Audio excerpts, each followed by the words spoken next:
तृतीय स्कंध त्रयस्त्रिंश अध्याय 33। देवहूति को तत्वज्ञान एवं मोक्ष पद की प्राप्ति। मैत्रेय जी कहते हैं, विदुर जी, श्री कपिल भगवान के ये वचन सुनकर कर्दम जी की प्रिय पत्नी माता देवहूति के मोह का पर्दा फट गया और वे तत्व प्रतिपादक सांख्य शास्त्र के ज्ञान की आधारभूमि भगवान श्री कपिल जी को प्रणाम करके उनकी स्तुति करने लगी।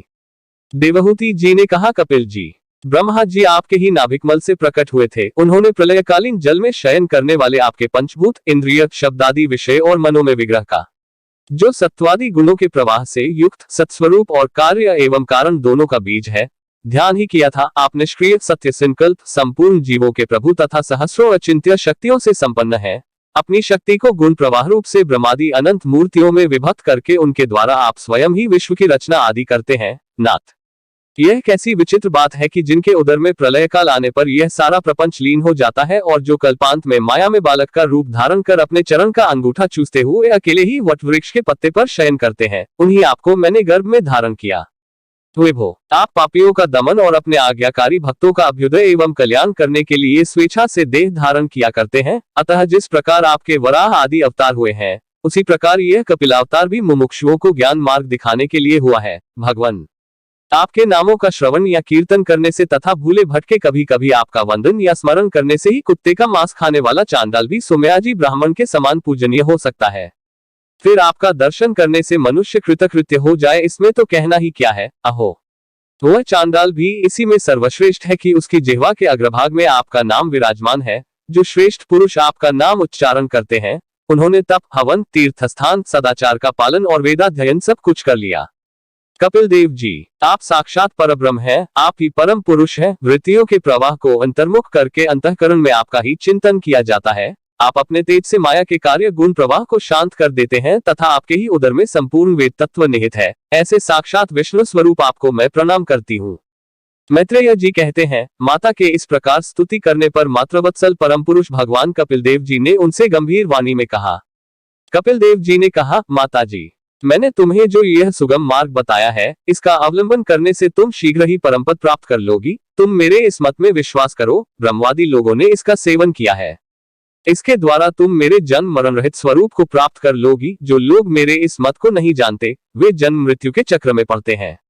मैत्रेय जी कहते हैं, इस प्रकार अपने श्रेष्ठ आत्मज्ञान का उपदेश कर श्री कपिल देव जी अपनी ब्रह्मवादिनी जननी की अनुमति लेकर वहां से चले गए। तब देवहूति भी सरस्वती के मुकुट सदृश अपने आश्रम में अपने पुत्र के उपदेश किए हुए योग साधन के द्वारा योगाभ्यास करती हुई समाधि में स्थित हो गईं।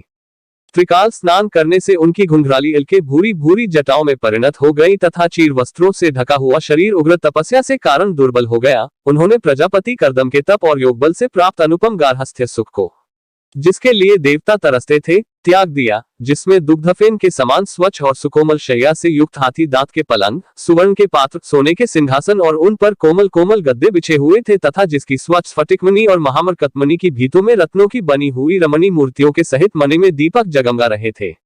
जो फूलों से लदे हुए अनेकों दिव्य वृक्षों से सुशोभित था, जिसमें अनेक प्रकार के पक्षियों का कलरव और मतवाले भौरों का गुंजार होता रहता था। जहाँ की कमलगंध से सुवासित बावलियों में कर्दम जी के साथ उनका लाड़ प्यार पाकर क्रीड़ा के लिए प्रवेश करने पर उसका देवहूति का गंधर्वगण गुणगान किया करते थे और जिसे पाने के लिए इंद्रानियां भी लालायित रहती थी, उस ग्रहोद्यान की भी ममता उन्होंने त्याग दी।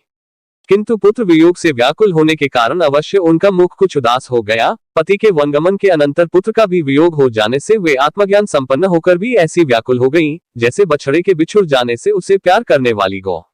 वत्स विदुर, अपने पुत्र कपिल देवरूप भगवान हरि का चिंतन करते करते वे कुछ ही दिनों में ऐसे ऐश्वर्य संपन्न घर से भी उपरत हो गईं। फिर वे कपिल देव जी ने भगवान के जिस ध्यान करने योग्य प्रसन्न वदनारविंद युक्त स्वरूप का वर्णन किया था, उसके एक एक अवयव का तथा उस समग्र रूप का भी चिंतन करती हुई ध्यान में तत्पर हो गईं। भगवत भक्ति के प्रवाह, प्रबल वैराग्य और यथोचित कर्मानुष्ठान से उत्पन्न हुए ब्रह्म साक्षात्कार कराने वाले ज्ञान द्वारा चित्त शुद्ध हो जाने पर वे उस सर्वव्यापक आत्मा के ध्यान में मग्न हो गईं, जो अपने स्वरूप के प्रकाश से मायाजनित आवरण को दूर कर देता है। इस प्रकार जीव के अधिष्ठानभूत परमब्रह्म श्री भगवान में ही बुद्धि की स्थिति हो जाने से उनका जीव भाव निवृत्त हो गया और वे समस्त क्लेशों से मुक्त होकर परमानंद में निमग्न हो गईं। अब निरंतर समाधिस्थ रहने के कारण उनकी विषयों के सत्यत्व की भ्रांति मिट गई और उन्हें अपने शरीर की भी सुधि न रही, जैसे जागे हुए पुरुष को अपने स्वप्न में देखे हुए शरीर की नहीं रहती। उनके शरीर का पोषण भी दूसरों के द्वारा ही होता था, किंतु किसी प्रकार का मानसिक क्लेश न होने के कारण वह दुर्बल नहीं हुआ, उसका तेज और भी निखर गया और वह मैल के कारण धूमयुक्त अग्नि के समान सुशोभित होने लगा। उनके बाल बिथुर गए थे और वस्त्र भी गिर गया था, तथापि निरंतर श्री भगवान में ही चित्त लगा रहने के कारण उन्हें अपने तपोयोगमय शरीर की कुछ भी सुधि नहीं थी, केवल प्रारब्ध ही उसकी रक्षा करता था। विदुर जी, इस प्रकार देवहूति जी ने कपिल देव जी के बताए हुए मार्ग द्वारा थोड़े ही समय में नित्यमुक्त परमात्मा स्वरूप श्री भगवान को प्राप्त कर लिया। वीरवर, जिस स्थान पर उन्हें सिद्धि प्राप्त हुई थी वह परम पवित्र क्षेत्र त्रिलोकी में सिद्धपद नाम से विख्यात हुआ। साधु स्वभाव विदुर जी, योग साधन के द्वारा उनके शरीर के सारे दैहिक मल दूर हो गए थे। वह एक नदी के रूप में परिणत हो गया जो सिद्धगण से सेवित और सब प्रकार की सिद्धि देने वाली है।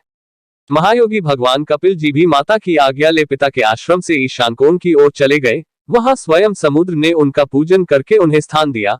वे तीनों लोगों को शांति प्रदान करने के लिए योग मार्ग का अवलंबन कर समाधि में स्थित हो गए हैं। सिद्धचारण, गंधर्व, मुनि और अप्सरागण उनकी स्तुति करते हैं तथा सांख्याचार्यगण भी उनका सब प्रकार स्तवन करते रहते हैं।